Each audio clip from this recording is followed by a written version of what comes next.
हरे कृष्णा। सुनिए आषाढ़ मास के शुक्ल पक्ष की देवशयनी एकादशी की व्रत कथा। ब्रह्म वैवर्त पुराण में देवशयनी एकादशी के विशेष महात्म्य का वर्णन किया गया है। देवशयनी एकादशी को हरि देवशयनी, पद्मनाभा शयनी तथा प्रबोधिनी एकादशी भी कहा जाता है। द्वापर युग की बात है। धर्मराज युधिष्ठिर ने श्री कृष्ण से पूछा, हे केशव, आषाढ़ शुक्ल एकादशी का क्या नाम है और इस व्रत का महात्म्य क्या है? श्री कृष्ण कहने लगे कि हे युधिष्ठिर, जिस कथा को ब्रह्मा जी ने नारद जी से कहा था वही मैं तुमसे कहता हूँ।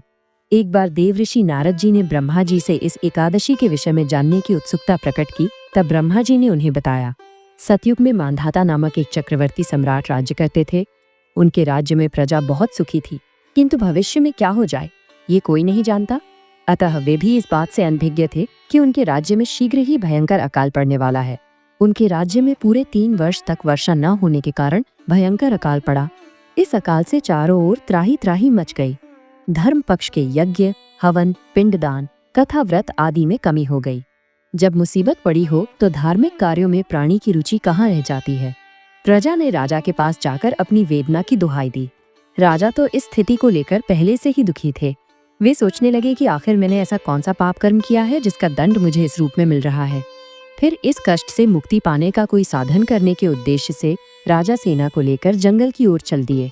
वहां विचरण करते करते एक दिन वे ब्रह्मा जी के पुत्र अंगिरा ऋषि के आश्रम में पहुंचे और उन्हें साष्टांग प्रणाम किया। ऋषिवर ने कुशल क्षेम पूछकर जंगल में विचरने व अपने आश्रम में आने का प्रयोजन पूछा। तब राजा ने हाथ जोड़कर कहा, महात्मन, सभी प्रकार से धर्म का पालन करता हुआ भी मैं अपने राज्य में दुर्भिक्ष का दृश्य देख रहा हूँ। आखिर किस कारण से ऐसा हो रहा है, कृपया इसका समाधान करें।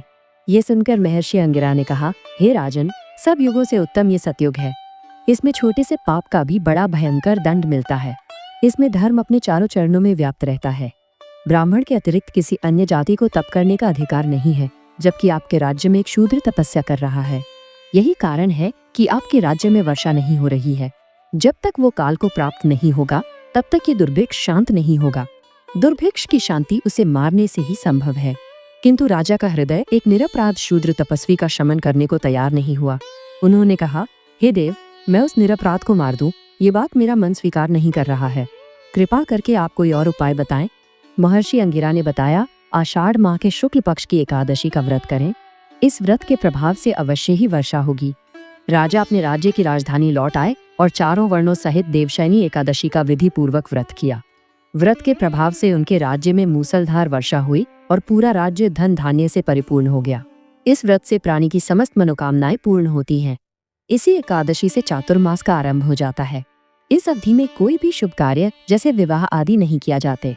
मान्यता है कि इस दिन से भगवान श्री हरि विष्णु क्षीर सागर में शयन करते हैं और फिर 4 माह बाद उन्हें उठाया जाता है। उस दिन को देवोत्थानी एकादशी कहा जाता है। इस बीच के अंतराल को ही चातुर्मास कहा गया है। हरे कृष्णा।